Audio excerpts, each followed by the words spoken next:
జూబ్లీహిల్స్ ఉప ఎన్నికలు రాబోతా ఉన్నాయి.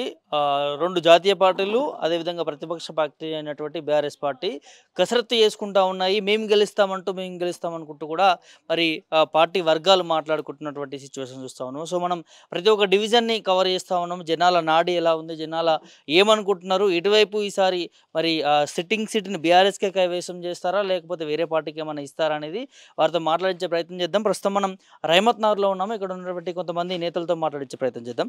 అన్న, ఎట్లా ఉండబోతుంది జూబ్లీహిల్స్ బై ఎలక్షన్ సంబంధించి? మేము గెలుస్తామని ఆ పార్టీ వర్గాలు మాట్లాడుకుంటా ఉన్నారు. సో, ఎటువైపు మొగ్గు చూపే అవకాశం ఉంది ఈ జూబ్లీహిల్స్‌లో? ప్రజలు టోటల్‌గా 10 ఏళ్ల పాలనకు, 2 ఏళ్ల పాలనకు ఆల్రెడీ టెస్ట్ చేసుకొని కూర్చున్నారు ఇంట్లో. హ్మ్. ఫిల్టర్ చేసేసిర్రు. హ్మ్. అంటే మేము గతంలో 10 ఏళ్లలో మా పరిస్థితులు ఎట్లుండే, ఇప్పుడు ఎట్లున్నాయనేది. హ్మ్. దాంట్లో పూర్తిగా వాళ్ళు నమ్మి మోసపోయినాము అనే ప్రతి ఇంటికి పోతే ఏమంటున్నారంటే, మేము నమ్మి మోసపోయినాము. హ్మ్. మాకు కేసీఆర్ కన్నా ఇంగా ఎక్కువ హ్మ్. ఫ్రీ పథకాలు ఇస్తాము, హ్మ్. ఎక్కువ డబ్బులు ఇస్తాము. కళ్యాణ లక్ష్మిలో ఆయన రూ. 1,00,000 ఇస్తాడు. మేము 1,00,000కు మళ్ళీ ఓ రూ. 1,00,000 బంగారు ఇస్తాము. హ్మ్. తర్వాత ప్రతి ఇంటికి ఆట పడుచుకు నేను 2,500 ఇస్తా. హ్మ్. ఇలా అన్నీ దొంగ మాటలు చెప్పి హ్మ్. ఆ పథకాల ఆశ పేరుతోన అందరు ఓట్లు వేయించుకొని సీఎం అయ్యిండు. హ్మ్. కనుక ఈసారి వేయము. హ్మ్. మేము తప్పనిసరి కేసీఆర్ ప్రభుత్వానికే ఎంట ఉంటామని చెప్తున్నారు. హ్మ్. ఇంకా ముఖ్యంగా ఏందంటే, ఇక్కడ హైదరాబాద్ పరిస్థితి ఏందంటే టోటల్‌గా బూచి ఏదైతే ఉందో హైడ్రా బూచి. హ్మ్. అంటే ఏ ఇల్లును ఎవరు కూలగొడతారో తెలియని పరిస్థితి. హ్మ్. అది మళ్ళా పెద్ద పెద్దోళ్ళవి కూలగొట్టకుండా చిన్న చిన్న మిడిల్ క్లాస్ నుంచి హ్మ్. కింది స్థాయి వాళ్ళ ఇండ్లే కూలగొట్టుకుంటూ హ్మ్. వాళ్ళను నాశనం చేసే స్థాయికి, అంటే ఒక మార్కెట్ వాల్యూ లేకుండా వాళ్ళనందరినీ చిన్నాభిన్నం చేసే వ్యవస్థ అయింది కనుక హ్మ్. ప్రతి ఒక్కరు బాధపడుతున్నారు. హ్మ్. ఒకప్పుడు కేసీఆర్‌ను ప్రతి ఇంటికి కేసీఆర్‌ది ఒక పథకం వచ్చేది. అంటే హ్మ్. ఒక ఇంటికి పోతునంటే హ్మ్. ఈ ఇంట్లో ఏదన్నా ఒక కేసీఆర్‌ది ఒక పథకం ఉంటుండే. హ్మ్. అట్లా ఇప్పుడు రేవంత్ రెడ్డి గవర్నమెంట్ ఎట్లేదంటే ప్రతి ఇంట్లో ఒక నష్టం. అంటే హ్మ్. రేవంత్ రెడ్డి గవర్నమెంట్ వల్ల ఏదన్నా ఒక నష్టం అయింటది. అంటే వాళ్ళ ప్లాట్ అన్న పోయి ఉంటది. హ్మ్. వాళ్ళకు కళ్యాణ లక్ష్మిలో డబ్బులన్నా రాకుండా ఉంటాయి. హ్మ్. ఏదన్నా ఒక నష్టం చూపించే ఇండ్లు అయిపోయినాయి ఇప్పుడు. హ్మ్. ఎవరు? రేవంత్ రెడ్డి గవర్నమెంట్‌లో. హ్మ్. కనుక జనం అనేది తప్పనిసరి మార్పు అనేది మేము తెచ్చుకున్నాము. ఆ హ్మ్. మార్పే మా మీద శటకోపం అయిపోయింది. హ్మ్. కనుక ఈసారి తప్పనిసరి మళ్ళీ మేము కేసీఆర్ గారినే తెచ్చుకుందామనే ఆలోచనతోనే ఉన్నాం. అంటే ప్రజలు 6 గ్యారంటీలు నమ్మిర్రు. కాంగ్రెస్ పార్టీని జూబ్లీహిల్స్‌లో గెలిపిస్తారు. మేము ఆల్రెడీ గెలిచేసినాం. ప్రచారం కోసం తిరుగుతున్నాం. అది మెజారిటీ కోసం ప్రచారం చేస్తున్నామని కాంగ్రెస్ మంత్రులు మాట్లాడుతా ఉన్నారు. దీన్ని ఎట్లా చూస్తారు మీరు? ముందుంది ముసళ్ళ పండగ అంటారు కదా! వెనకటికి భాష. హ్మ్. కనుక ముందు ముందు తెలుస్తది. హ్మ్. సరే, ఎందుకైనా గవర్నమెంట్‌లో మేమే ఉన్నాం గనుక అంతా మాదే నడుస్తది. హ్మ్. మేము చెప్పిందే నడుస్తదని ఎవరికైనా ఉంటుంది. హ్మ్. కనుక వాళ్ళు కూడా అదే విధంగానే ఉండాలా. హ్మ్. జనం నా నుండి మీరు కూడా చూడొచ్చు జనం ఏ విధంగా మాట్లాడుకుంటున్నారు, హ్మ్. ఎట్లా మాట్లాడుతుర్రని. హ్మ్. ఎవరైనా సరే గవర్నమెంట్ ఉంది గనుక గవర్నమెంట్ యాంటీగా వస్తుంటే పోలీస్ కేస్ చేస్తాం, హ్మ్. బెదిరిస్తాం అనే ఆలోచనతోనే ఉంటారు గనుక ఆ ధోరణితోనే ఉన్నట్టు బయటికి రాలేకపోతారు, చెప్పలేకపోతారు. హ్మ్. కానీ ఓటింగ్ అయిపోయిన తర్వాత హ్మ్. కౌంటింగ్ రోజు బయటపడుతుంది ఆ విషయం. బయటపడుతుంది. మరి కాంగ్రెస్ గెలుచుడు కష్టమేనా మరిక్కడ? చాలా ఇబ్బందే. ఆ!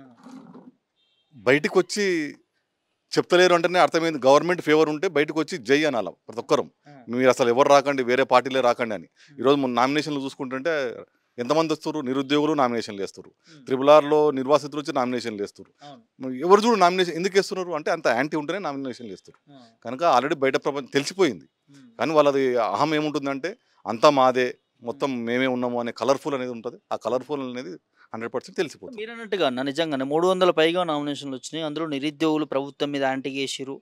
త్రిబుల్ ఆర్ రైతులు ఆ బాధితులు వాళ్ళు గూడా గవర్నమెంట్‌కి యాంటీగేసిర్రు. హైడ్రా బాధితులు గూడా కొంతమంది ఏసినట్టు తెలుస్తుంది. వాళ్ళు గవర్నమెంట్‌కి యాంటీగేసిర్రు. ఇక మాల నాయకులను, ఈ లోకల్ ఇండిపెండెంట్ అని అందరూ గూడా ప్రభుత్వానికి అగనెస్ట్‌గానే పోతున్నారు. ఇంత అగనెస్ట్‌గా ఉంటే ఒకవైపు ప్రభుత్వం మాత్రం మేము గెలిచేస్తాం మెజారిటీ కోసం అన్నట్టుగా వాళ్ళు మాట్లాడుతున్నారు. ఎట్లా? 100% ఇప్పుడు రేవంత్ రెడ్డి గారికి చివరి అవకాశం. ఆ! పైనుంచి హైకమాండ్ అనేది, ఎందుకంటే మనకు తెలుసు ఒకప్పుడు గవర్నమెంట్ వద్దు అనుకుంటే పైనుంచి ఒక ఆర్డర్ వచ్చేస్తది. హ్మ్. కాగితంలో కవర్‌లో వచ్చేస్తది. సీల్డ్ కవరా? ఆ సీల్డ్ కవర్‌లో తెరిస్తే వేరే పేరుంటది. ఆ! సపడా కాకుండా వేరే వాళ్ళకి ఆ పదవి ఇచ్చేసేది ఉంటది గనక, హ్మ్. అది తొందరలోనే ఉంటుంది హ్మ్. అని అనుకుంటున్నాం 100%. హ్మ్. ఎందుకంటే ఇది ఓడిపోతేనే సీల్డ్ కవర్ అనేది వచ్చేస్తది. Sealed covers. అంటే ఇది ఒక రేవంత్ రెడ్డి ఈ ఎన్నిక ఓడిపోతే ఆయన ముఖ్యమంత్రి పదవి గండం ఉందనుకోవచ్చా మీరన్నట్టుగా? 100% ప్రతి ఒక్క వెనక ఉన్న మంత్రులే ఆల్రెడీ రెడీగా ఉన్నారు. ఆ! ప్రతి ఒక్క మంత్రి ఏం చేయాలనో అంత రెడీగా పెట్టుకొని కూర్చున్నారు. ఆ! కనుక ఈ నెక్స్ట్ టార్గెట్ అనేది ఇతను, అంటే అందరిని కంట్రోలింగ్ అనేది ఉండాలి ముఖ్యమంత్రి అంటే. ఆ హ్మ్. కంట్రోల్స్ ఆయన చేయి దాటిపోయింది. హ్మ్. ఇబ్బందికరంగానే ఉంది. ఇబ్బందికరంగా. అలాగే ఏం చెప్తారు? ఎంత మెజారిటీ రాబోతుంది మరి ఈ జూబ్లీ హిల్స్‌లో ఏ పార్టీకి? ఇంకా పూర్తిగా టైం అయిపోలేదు కదండి. ఉమ్, ప్రస్తుతం ఏంటంటే ప్రతి ఒక్క ఇంట్లో ఉంటుంది. ఉమ్, బయటికి రాలేకుండా అంటే మనం కూడా న్యాచురల్గా చూస్తున్నాం.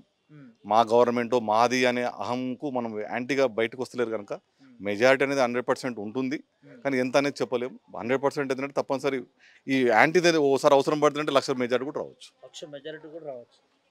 అంతే అండి. అంతే 100%. జనాలు అంటే కాంగ్రెస్ మీద వ్యతిరేకంతో బీఆర్ఎస్ పార్టీకి వేస్తున్నారా, లేకపోతే బీఆర్ఎస్ పార్టీ అభివృద్ధిని నేను చూసి? నేను ఇంతకుముందే మాట్లాడినా ఏమని అంటే గత 10 సంవత్సరాల్లో మా పరిస్థితి ఏముండే, ఉమ్, హైదరాబాద్లో లోకల్గా మన పరిస్థితి ఏముండే, ఉమ్, తెలంగాణ వస్తే అందరూ 100% ఆంధ్రలో నిలబడతారు, ఉమ్, మనకు ఆంధ్రాకు పంచాయతీ అవుతుంది, ఉమ్, ఆంధ్రోళ్ళంతా పోతుంటే మనం అంతా తెలంగాణ హైదరాబాద్ మెయిన్ అంటే ఏదైతే ఉందో గుండెకాయ మన తెలంగాణకు, ఆ గుండెకాయకే ఇబ్బంది అవుతుంది ఉమ్, అంటే అది కాదురా బాబు, నేను ఆంధ్రోళ్ళనైనా సరే ఎవరైనా సరే నేను ఎవరిని పోగొట్టుకోను అని ఉమ్, వాళ్ళని పెట్టుకొని అదే ఆంధ్రోళ్ళతోనే ఇక్కడనే పెట్టుకొని వాళ్ళతో మంచితనంగా ఉండి ఓట్లు వేయించుకొని ఎక్కువ సీట్లు సంపాదించింది మన గ్రేటర్ హైదరాబాద్లోనే. ఉమ్, కనుక తెలంగాణ 10 ఏళ్లలో ఎట్లా ఉండే ఇప్పుడు ఎట్లా ఉందనేది అందరూ తెలిసిపోయింది.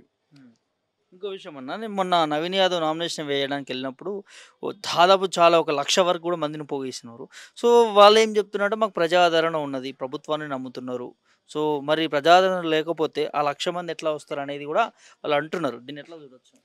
1,00,000 మంది అనేది ఆయన అనుచరుగణము వివిధ ఇప్పుడు మేము కూడా అనుకుంటుంటే వేరే వేరే జిల్లాలకు వెళ్ళి వేరే వేరే కాన్స్టిట్యూన్సీకి అందరు తీసుకొచ్చి చేయగలుగుతాం. ఉమ్, మనకు కూడా పరిస్థితి ఏముంటుందంటే యూత్ లీడర్గా ఉండి ఆయన చేసే ఏ ఏ ఏ విధమైన పనులు చేస్తారో అందరూ తెలుసు. ఉమ్, కనుక ఆ గ్యాదరింగ్ ఆయన కాన్సెప్ట్ అది వేరే విషయం. ఉమ్, కనుక ఇక్కడ కావాల్సింది నీ గ్యాదరింగ్ అవన్నీ కాదు, ఉమ్, ఇక్కడ ఉన్న లోకల్ పబ్లిక్ ఏం చేస్తున్నాం అనేది అవసరం పడుతుంది. ఉమ్. సో మరి బీఆర్ఎస్ పార్టీ ఏం చేసింది లోకల్ పబ్లిక్?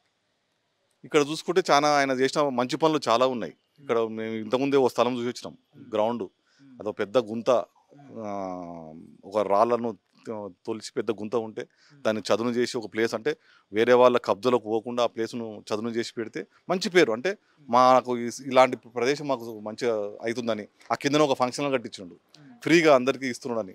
ఇలాంటివి చూసుకుంటూ పోతుంటే ప్రతి ఒక్కరికి 100% కాకుండా ప్రతి ఒక్కరికి ఏదో దాంట్లో ఇన్వాల్వ్మెంట్ ఉంది కనుక మంచిగానే అనిపిస్తుంది.